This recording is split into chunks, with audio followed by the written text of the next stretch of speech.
This is the story of the leader, the ruler of Dubai, Sheikh Mohammed. A story that in every generation, there are people who choose to shine, not in moments of glory, but in moments of darkness.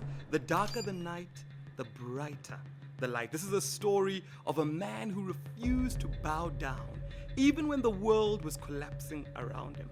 And this is some of the greatest lessons of how Dubai began and how Dubai is still leading, even in the darkest hour. And yourself, you're able to take lessons from this and implement them in your life as a teaching, able to gain experience and encouragement and motivation that you can use in your own life. Now, in 2008, we saw the global economy collapsing. Now, Dubai was just beginning to really blossom as the city of tourism, the city that made a lot of money or had a lot of money from oil and was now growing and attracting all these investors. And property was the big thing of that day. And in 2008, we saw them try and open a brand new hotel, a monumental hotel, the Atlantis. This was a dream of Saul Kersner, a South African, who had opened up Sun City, one of the most glorious resorts all around the world. And Dubai was just about to launch one of their biggest resorts all around the world. It is reported that the champagne known as Cristal even ran out all around the world because of the demand. All the celebrities, everybody wanted to be there. Dubai was the hottest and most amazing city in that time. And in 2008, we saw in America the financial crash where banks over-leveraged themselves. The Lehman Brothers collapsed. They caused a market crash. Now imagine Lehman Brothers falls, banks collapse, millions lose their jobs, trillions wiped out of the global markets. Dubai's property value drops by $400 billion. Projects are cancelled. Investors begin panicking. Tourism in Dubai, people are disappearing, and the world is saying that it's over for Dubai. Now, I'm going to read from our book, and the book is titled To Be the First, and it's by the ruler of Dubai, and we're going to be reading and expounding on each and every topic. I encourage you to get yourself a book so that you can meditate and really understand the message of this book. Now, this is the first line that you get in the book. It says, the difference between the Sheikh and the people he was meeting. He had never for one moment doubted, even in the darkest days, that positivity and confidence in the future would conquer all. Now, people were saying it was over for Dubai. People were saying it's finished. People were saying Dubai is a mirage. People were saying that this is a momentum of greed. People were saying that all of this is going to collapse. But the Sheikh, he didn't flinch. Because where there is vision, it separates those that are pretending from the true leaders. He actually believed that even in the darkest days, he did not doubt. And this is our first lesson that we can learn from this glorious book, to say that it's important for you to believe in the vision. Whatever the vision is for your life, whatever the Dubai or the Burj Khalifa that you're building in your life, you need to believe in that vision. You cannot afford to flinch. Now imagine, investors are saying this, 400 billion has been wiped out of your market. People are panicking everywhere. And the ruler of Dubai did not for 1 second flinch. He believed. I mean, this line always sends goosebumps down it says, in the darkest days, positivity and confidence in the future will conquer all. This is how a leader thinks. This is how you should think in your life. To say no matter where you are, you're an entrepreneur, you're working somewhere, you're a student, in the darkest days, believe in your future. Believe in a brighter future. This was when the world was literally collapsing. Every economical, financial institutions were saying that it's over for Dubai. He believed in the future.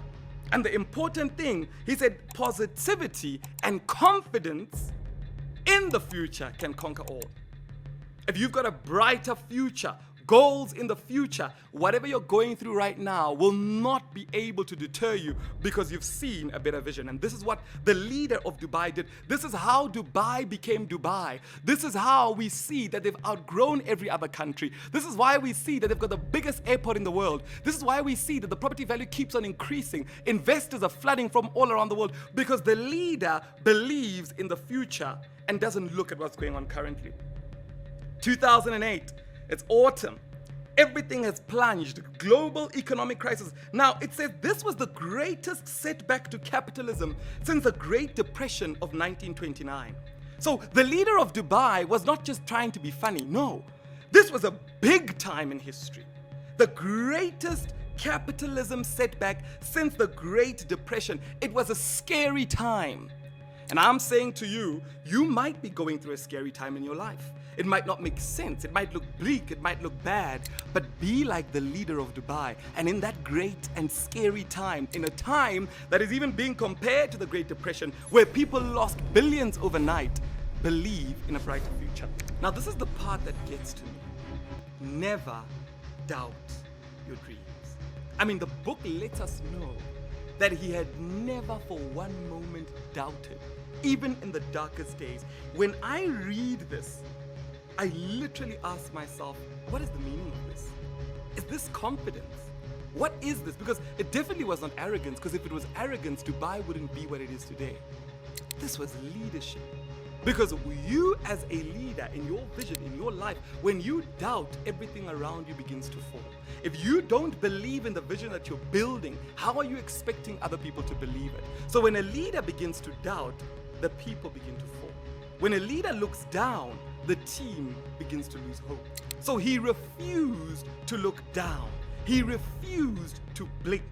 He refused to break. And that's why Dubai did not break either. Because in the US, they had a $700 billion relief fund that they released. The British government released over $1.2 billion. Iceland, 2.1. Every country in the world was panicking. But Dubai, they had no limits.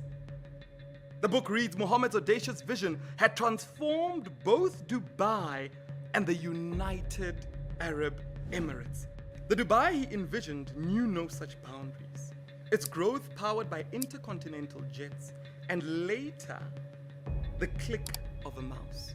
I mean, this is a time where the whole world is panicking and the leader is allowing Dubai to become the hub of the world, where everyone in the world will have to fly through. I mean, if you've ever traveled anywhere internationally, you know you have to fly through Dubai. Many routes all around the world have been cancelled because of Dubai. Emirates became the #1 airline in the whole world. And guess what that means? That every billionaire, every millionaire, everyone who wants to travel has to travel through Dubai. And even myself, the first time I was traveling to the Maldives, I had to travel through Dubai. And my question was, what is this city? Why is this airport so big? Why is it so glamorous? Why is it so beautiful? And I actually extended a stay there because of that. It was a strategic move of a leader to ensure that his nation is put on a pedestal so that whoever walks past can actually watch, invest, and actually come and play in Dubai.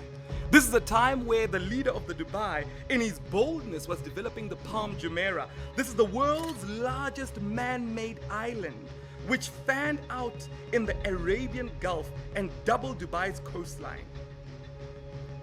If you remember well, we all grew up listening to the stories of Moses. I've never met Moses in person. I've never seen Moses in person. And a certain part of me believed that the parting of the Red Sea stopped in the days of Moses as a fairy tale story, or as a biblical story, in whatever way you want to see it. But what is important is there are men today who are parting the ocean and they are building the most expensive real estate on that ocean. Bulgaria has been building the most luxurious homes on that specific place where people said you cannot build on the ocean. The Sheikh, the leader of Dubai, said we will build on that ocean. It's important that you do not doubt your dreams. Men out there are still doing the impossible. Now, you might be thinking he came from a rich family. No, Dubai was a desert. They had nothing. They were poor from where he came from. He used what they had, the oil they found on the ground, to be able to build this new world. Use what you have. It may be your talent. It may be your gift. It may be what you've studied. It may be use whatever you have to build a world that looks different from the world you're currently seeing. And no matter what happens, do not doubt yourself. You know, this is one of the most powerful things that I love to read, because it's a story of a man that when the whole world was panicking, for a good reason, the 2008 collapse was a real thing, he chose not to see it. He chose to see a better Dubai. And today the whole world is fighting fighting to buy property on a man-made island on the ocean because he chose to see a world that is different. When the world screamed stop, he accelerated. He approved Dubai's downtown. He approved the building of Dubai Mall. He started supporting Fly Dubai. He started expanding the skyline. Why? Because he believed in something the world couldn't understand. Let your vision have no limits. He wasn't building for the moment that he was in. He wasn't looking at the 2008 financial crisis and saying, what are we going to do? What's going to happen? And you'll see as we go through his story that he experienced many challenges, but he continued to build. He was building for the future that only he could see as a leader. The whole world was reading the headlines. The 2008 collapse, banks were scrambling, governments were scrambling. That's the difference between leaders and bystanders. I want you to ask yourself in your whole life, how are you leading in the moment that you are in? For me, it's been a challenging time to look at such a powerful leader and to look at the background of where I come from globally. I come from South Africa, a world where crime is one of the highest in the world. I come from Africa, where we're one of the poorest continents in the world, where everything speaks against the vision and the dream of building a global international company. But it's important for me to draw strength from men that I can still see that are alive and see their stories firsthand and actually be in the same land and same area as them, and on a daily basis wake up knowing that all that is available and we're seeing and we're enjoying in Dubai started off with one man who chose not to doubt. One of the most powerful things about His Royal Highness Sheikh Mohammed is that he's mastered the art of ignoring the noise. Life comes at you with many noises. It might be your family members, it might be your friendship group, it might be your relationship partner, people that continually attack your ambition. For the Sheikh, it was global institutions. The media attacked him. CNN said Dubai's ambitions were a mirage. Now imagine you're building as a leader and CNN comes and says that. The Guardian, they called Dubai a dying monument to greed. That was the headline. The New York Times, they wrote that Sheikh Mohammed was in denial. They mocked him. They doubted him. They dismissed him.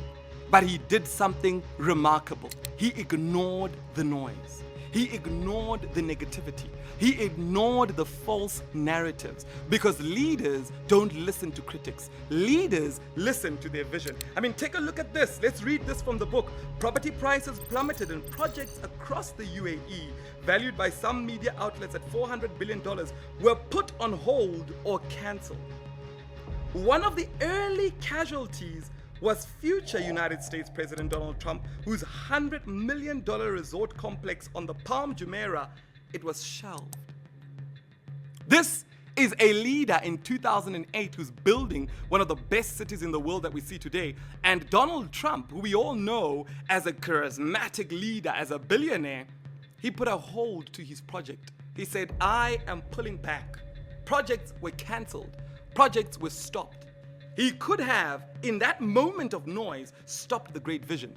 And I'm saying to you, in your life, as you're building your own Dubai, do not listen to the noise. The noise will always be there. The noise is what separates the leaders from the ones that are bystanders. While the world panicked, he chose to follow his vision. Now, he didn't just do this out of nowhere. No. While everybody was panicking, he chose to apply a very important principle: to go out there and learn. He traveled.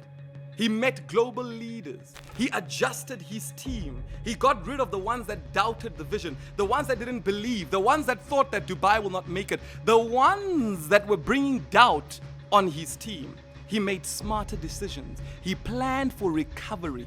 Now that is leadership. When others are freezing, you evolve. When others are panicking, you learn. When others are hiding, you move. You don't react to crisis. You rise above it. You rise above it. You lift up a standard above that crisis. And that's exactly what we see the leader of Dubai did. Now, it's very crucial for us to realize that some of the best projects that were built in Dubai were approved during this time of crisis. I myself have an office near the Dubai Mall, or in the Dubai Mall, one of the largest and best projects that were approved during this crisis. The view that I love so much is the Burj Khalifa. This was one of the projects that were approved during this crisis. And I want to encourage you to say, the darker the night, the brighter you shine. The darker it looks, that's exactly when you need to shine. Exactly like how Sheikh Mohammed did it when the whole world was panicking, when global wars are happening all around him. They stuck to principle. He stuck to that principle of saying, we're building and we will not stop building. One of the things that he did in this global crisis, when people were panicking and losing everything about their minds, he started to bring in more traditional thinkers into his cabinet. He started to look for people that think in terms of first principles. People that think in terms of principle. People that are not moved or reacting to the noise out there. Because you can imagine in a cabinet, in government leadership, when crisis is happening all around the world, there are those people that panic. And in your life, when there is a crisis, you do need to stop listening to the people that are panicking, because they're not going to help you get there. They're not going to help you achieve what you need to achieve. You need to go back and start thinking about the people that built during a time of crisis. And the world today is in crisis. AI is replacing jobs. A lot of people are losing a lot of things that they've worked very hard to get. Who do you listen to now? Do you listen to every YouTuber that's going out there and trying to scare you? Or do you listen to the traditional thinkers? First principles. People that think in terms of written scrolls, the Quran, the Bible, written words of ancient, people that read, people that think in a principled manner. First principle. Now, during his travels, he went to Germany, China. He went to meet the President of the United States, George W. Bush at the time. He went to meet the President of Russia, Vladimir Putin. He went to meet the Prime Minister, Gordon Brown. He literally met with many different countries to understand what are the principles that he can use to build Dubai. Now, there was a time where the night got darker. Things got very bad. And this was on the 25th of November, 2009.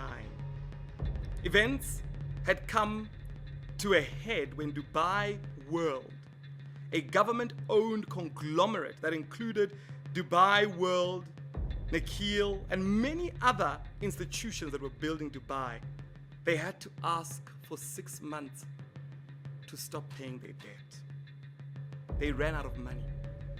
This was in the peak of a global crisis, and the companies, the government-owned conglomerates that were building the UAE, they were in debt. They had to ask for a loan. They had to say, hold on, we can't pay the people we need to pay. Can you give us 6 months to stop paying?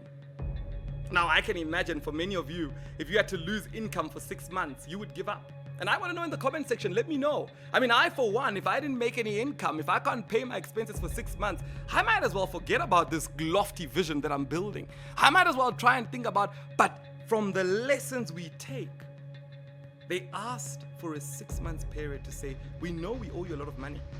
We know we owe a lot of people a lot of money. We can't pay it right now. Give us 6 months. This is leadership. And after that hot meeting where he walked out, hearing that we're going as a country to beg our debtors, to beg all these people that have been saying that we're going to die. We're begging them to say, give us 6 months just to get our house in order. We'll pay you the money we need. The king, he didn't go home and cry. No. He walked out into the beach.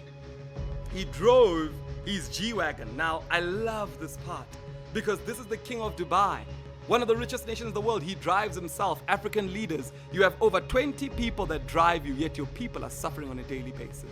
Leaders all around the world have these huge entourages.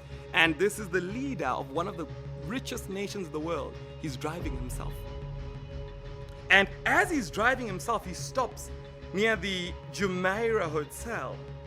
And he says, I would like to go out on the street and I want to talk to the people. He started smiling at tourists. He started greeting families.